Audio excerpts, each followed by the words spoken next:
उत्तराखंड अधीनस्थ सेवा चयन आयोग के चेयरमैन जीएस मारतोलिया सर हमारे साथ हैं। जो दो साल जिसमें लगते थे डीबी कराने में और नियुक्ति देने में, वो काम 5 दिन में हो रहा है। मारतोलिया जी, ये तो पहले भी हो सकता था, अब एकाएक इतनी क्रांति क्यों? देखिए, सबसे बड़ी चीज़ है कि जब बच्चा एग्ज़ाम दे करके आया, ओएमआर हमारे पास आ गया। हमारा पुराना जो एक्सपीरियंस है वो बहुत ख़राब रहा है। हमारी ट्रेजरी से भी ओएमआर में छेड़छाड़ हुई और शिकायत हुई कि कमीशन ने भी किया, ऐसे शिकायतें हुई। इनका मुख्य कारण ये था कि हम लेट करते थे। हम ये कहते जिस दिन हमारा पेपर ख़त्म हो गया, हमारे पास ओरिजिनल ओएमआर आ गया, तुरंत हम लोगों ने, जैसे हमको प्राप्त हुआ, हम लोग उसकी स्कैनिंग कर दें और स्कैनिंग करके शाम को हम उसको स्कैनिंग करने के बाद फिर छेड़छाड़ की गुंजाइश नहीं। जब हम आंसर की डालते हैं, आंसर की डालने के बाद 4 से 5 दिन हम टाइम दे रहे हैं। ज़्यादा देने की ज़रूरत नहीं है। जिसको ऑब्जेक्शन करना है 1 दिन में करेगा, नहीं तो 1 महीने में नहीं करेगा। तो हम कोशिश करते हैं कि 4 से 5 दिन में उसका ऑब्जेक्शन दें और 2 दिन में उसका ऑब्जेक्शन रिमूव कर दें। जब ये पूरी कार्रवाई हम तत्काल करेंगे, तुरंत कार्रवाई से करेंगे। एक तो जो नॉर्मल शिकायत होती है साहब कि इन्होंने बदमाशी कर दी या फिर ट्रेजरी से छेड़छाड़ की जैसे शिकायत पिछले बार हुई, ऐसा नहीं होगा। इसलिए हमारी कोशिश ये होगी कि हम हफ्ते भर के अंदर अंदर ये सारी चीज़ें रिजल्ट निकाल के लोगों को बाहर कर दें, ताकि संशय किसी के दिमाग में न रहे। और देखिए, कोई चीज़ अगर आप बहुत दिन तक अपने पास रखोगे वो सड़ेगा और वो गंदगी पैदा करेगा। इसलिए समय से, बिल्कुल टाइम से करिए और उसको जल्दी परिणाम निकालेंगे तो इसमें सबको ही आसानी है। सर, अंतिम परिणाम कब तक जारी हो जाएगा और इसके लिए क्या तैयारी है? इसकी हमारी डीबी हम लोग कर रहे हैं। डीबी करने में हमको एक दिन हम करीब 100 डीबी करते हैं, रफली 100 के आसपास, क्योंकि कंसर्निंग विभाग के लोगों को भी हम बुलाते हैं डीबी के लिए। और 4 दिन में इनकी डीबी हो जाएगी। और हम लोग कोशिश ये कर रहे हैं कि इस महीने के लास्ट तक, मतलब जून में, ये सारे जितने भी जिनकी डीबी हो रही है, जिनके फिजिकल हो रहे हैं, जून में ही ख़त्म करेंगे और इनके रिकमेंडेशन में भेज देंगे। और हमारी कोशिश अब केवल ये है कि जो हमारा एक बड़ा पेपर है स्नातक स्तरीय, जो हमारे 9 जुलाई को होना है, जुलाई में केवल वही हमारे पास लंबित रहेगा। ये हमारा प्रयास है और इसको हम करेंगे। हमारे पास जुलाई में केवल एक एग्ज़ाम पेंडिंग रहेगा, बाकी जितने पुराना बैकलॉग है हम सब खत्म करेंगे। हम बिल्कुल अपने दफ्तर को क्लीन करेंगे पुराने एग्ज़ाम से, भर्तियों से, और नए सिरे से कोशिश करेंगे जुलाई से नए सिरे से नए ऊर्जा के साथ फिर काम शुरू करेंगे। स्नातक स्तरीय सबसे बड़ी परीक्षा है, इसमें चूक ग्रेड पे भी ज़्यादा है और यही वो परीक्षा है जिससे सारा भांडाफोड़ हुआ। तो ये कितना बड़ा चैलेंज होगा? और दूसरा चैलेंज, उस वक्त हरिद्वार में कांवड़, ऋषिकेश में कांवड़ का प्रभाव होगा, कुछ सेंटर्स भी आपको आगे पीछे करने पड़ेंगे। तो ये एक बड़ा टास्क है। इस पर आप लोग क्या अभी से काम कर रहे हो, क्या तैयारी? इस पर पहले 9 तारीख जब हम लोग डेट दिया था, तब उतना कांवड़ का हम लोग को उतना ध्यान नहीं था, क्योंकि मैं पुलिस से ही हूँ, तो मुझे ध्यान आया बाद में कि इसमें शायद कांवड़ होगा। फिर हमने एसएसपी हरिद्वार से बात किया और एसएसपी पौड़ी से भी बात हुई हमारी, तो कांवड़ उन दिनों कांवड़ रहेगा। तो फिर मैंने डीजी साहब से रिक्वेस्ट किया मैंने कि साहब कांवड़ है, इसलिए क्या हम लोग इस बीच एग्ज़ाम पाएंगे या नहीं करा पाएंगे।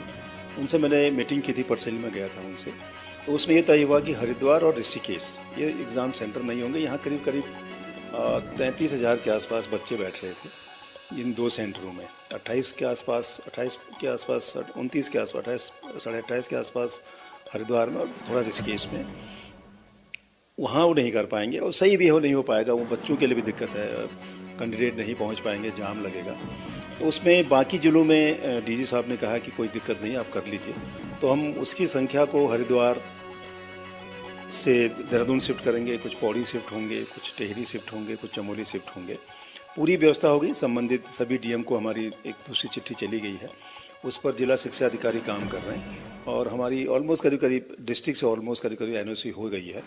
और हम लोग कोशिश करेंगे कि 9 तारीख को एग्ज़ाम में जो थोड़ी बहुत कमियां हमारी बंद दरोगा में रही हो कहीं पे, उसको भी हम फ्लैग किया हम लोगों ने और एक अच्छा एग्ज़ाम करेंगे। इसमें एक सबसे बड़ी कठिनाई जो सामने आती है वो ये है कि संख्या ज़्यादा होगी तो ये तहसील लेवल पर भी एग्ज़ाम होंगे हमारे। इस बार हो सकता है यहाँ पर विकास नगर जाना पड़े हम लोगों को, ऐसे ही और जिलों में भी तहसील स्तर पर जाना पड़ सकता है। संख्या, एरिया बढ़ेगा लेकिन व्यवस्थाएं वही होंगी जो हम लोग करते आए हैं। फुल प्रूफ व्यवस्था की कोशिश होगी, बायोमेट्रिक बिल्कुल होगा, जैमर बिल्कुल लगेंगे और पेपर समय से हम पहुँचाएँगे, ये भी हम सुनिश्चित करेंगे। और जिला एडमिनिस्ट्रेशन के साथ, गवर्नमेंट के साथ हमारी मीटिंग हो गई है। सभी डिस्ट्रिक्ट्स करीब मैंने मीटिंग कर ली है, पर्सनली फिजिकली मीटिंग कर ली है और सभी पूरे एक कोऑर्डिनेशन से मीटिंग व्यवस्था करेंगे तो अच्छी परीक्षा सफल कराने में बिल्कुल संपन्न होंगे। उसमें सभी का सहयोग भी अपेक्षित होगा और उसके लिए हम पूरी तरह तैयार हैं। आने वाले समय में यदि हम स्नातक स्तरीय को छोड़ दें तो काम नहीं होगा, क्योंकि एग्ज़ाम आप लोग करा पाने की स्थिति में इसलिए भी नहीं होंगे क्योंकि आपके पास न्यू वर्क, न्यू टास्क नहीं है। तो ऐसी स्थिति में आयोग क्या सरकार से रिक्वेस्ट कर रहा है, आप लोग एक्ट में संशोधन की मांग कर रहे हैं? क्योंकि जिस प्रकार से यूकेएसएससी की कार्यप्रणाली बदली है, 5 दिन में परिणाम आना, रिजल्ट जारी होना, नियुक्ति मिलना, इससे लोगों का, विशेषकर युवा बेरोजगारों का विश्वास भी बढ़ा है। ऐसा नहीं कि सारे एग्ज़ाम एक्ट अमेंड होकर के वहाँ चलेंगे, ऐसा भी नहीं है। जैसे अब सचिवालय सुरक्षा की बात करें, अगर कल और वैकेंसी निकलती है तो वो हम ही करेंगे, क्योंकि वो एक्ट में अमेंडमेंट में वो पोस्ट नहीं गई है। ठीक बात है आपकी। हमारे जो मेजर बड़े जो ज़्यादा संख्या में जहाँ भर्तियाँ होती है, जैसे कनिक सहायक है, ये सब चीज़ें एक्ट में अमेंडमेंट हो गया। हमने गवर्नमेंट को चिट्ठी भेज दी, रिक्वेस्ट भेज दी हम लोगों ने कि हम अपने काम कराने में सक्षम हैं। हमने अपनी व्यवस्थाओं को, इंटरनल व्यवस्था को हमने ठीक कर लिया है और जुलाई के बाद हम सभी एग्ज़ाम कराने में सक्षम हैं, कोई हमें कोई दिक्कत नहीं होगी। हमने गवर्नमेंट से रिक्वेस्ट किया है कि उस एक्ट को अमेंडमेंट करके जो हमारा मैंडेट है वो हमको वापस कर दिया जाए। सर, बीती 2 परीक्षाओं का वन दरोगा और सचिवालय रक्षक भर्ती में एक बहुत नई चीज़ ये भी दिखी कि सवालों को लेकर कोई प्रश्न नहीं था कि सवाल गलत आए, आउट ऑफ कोर्स आए या रिपीट हुए। सामान्य तौर पर पूर्व में हुई परीक्षाओं में ये भी शिकायत मिलती थी। तो इसको आप लोगों ने कैसे मॉनिटर किया या कैसे इस समस्या को दूर किया? देखिए, जिस पोस्ट के लिए आप भर्ती कराते हैं उस पोस्ट में पेपर एक सबसे महत्वपूर्ण पार्ट हो गया कि आप किस तरह के क्वेश्चन उनको देते हैं और जो आपके एक्सपर्ट हैं वो किस स्तर के हैं, एक्सपर्ट का क्वालिफिकेशन क्या है। जैसे कई बार हाई कोर्ट में जब चैलेंज होता है क्वेश्चन तो एक्सपर्ट की क्वालिफिकेशन मांगते हैं वो लोग। तो अगर आप एक्सपर्ट को भी थोड़ा मॉनिटर करने की जरूरत है। मैं करीब 2 या 3 मीटिंग लगातार जब भी हमारे एक्सपर्ट्स इस काम को आते हैं तो उनसे बात जरूर करता हूं कि कोई इस तरह के क्वेश्चन, कंट्रोवर्शियल क्वेश्चन जिसके आंसर 4 हो ना हो, सावधानी बरतें। और दूसरा तरीका यह है कि दूसरा क्या करते हैं हम लोग, पेपर बनता है, एक्सपर्ट बनाते हैं, फिर उसके एक लेवल पर उसका मॉडरेशन करते हैं, फिर उससे थोड़ा सीनियर लेवल फिर उसको देखता है। अब एक लेवल और कर रहे हैं वो, सेकेंड मॉडरेशन पर जाएंगे तो जो 1-2 चैलेंज होते थे वो भी नहीं होंगे। अब ये हमारी कोशिश है। दूसरा, एक जनरल बच्चों की फीलिंग ये है कि साहब वो सिलेबस से बाहर, आउट ऑफ सिलेबस, जो एक जनरल बातें हैं उस तरह की नहीं होनी चाहिए। बच्चों को भी स्पेसिफिक चैलेंज करना चाहिए, क्योंकि उससे टाइम बच्चों का भी बर्बाद होता है, मेरा टाइम बर्बाद होता है, प्लस फाइनेंशियल बर्डन भी कमीशन के ऊपर होता है। तो इसलिए क्वेश्चन तभी चैलेंज करें जब वो आपको लगता है कि कुछ चैलेंज होना चाहिए। इसके लिए हम लोग, बल्कि एक बार बीच में चर्चा हो रही थी कि इनमें कुछ एक फ़ीस रख लिया जाए, चाहे 50 रुपये, 100 रुपये, 200 रुपये। हर क्वेश्चन जो भी चैलेंज करेंगे आप 100 रुपये जमा, हरियाणा में 200 रुपये लेते हैं जो क्वेश्चन चैलेंज करेंगे तो 200 रुपये लेंगे। उससे एक फ़ायदा ये होगा हमें, ठीक बात है बच्चों को दिक्कत होगी, गरीब बच्चे हैं, बेरोजगार हैं, लेकिन एक प्रैक्टिस ये नहीं होना चाहिए कि साहब मुझे चैलेंज करना ही है, चाहे वो उसको मेरिट हो या ना हो। तो उस प्रथा को ख़त्म करने के लिए ज़रूरी है कि जब 200 रुपये फीस कर दें, 100 कर दें, वो नहीं करेगा। वो तभी करेगा जब वो श्योर होगा। जैसे होता है नॉर्मल, जैसे अब मैच में ही देखिए ना, वो चैलेंज करता है कि नो बॉल है या नहीं है, तो उसको नुकसान भी होता है, फायदा भी होता है। उस तरह का होना चाहिए।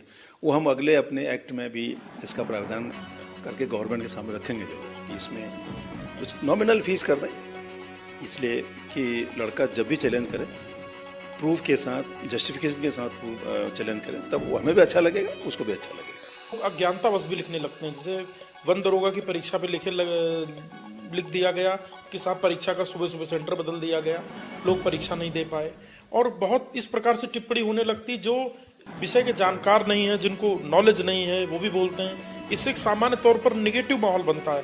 तो ऐसे युवाओं को क्या आप संदेश देना चाहेंगे, क्या अपील करेंगे? उसमें एक तो उत्तरकाशी से आया था कि देवप्रयाग में एकदम सेंटर चेंज कर दिया, बच्चे एग्ज़ाम नहीं दे पाए, वो गलत इन्फॉर्मेशन थी।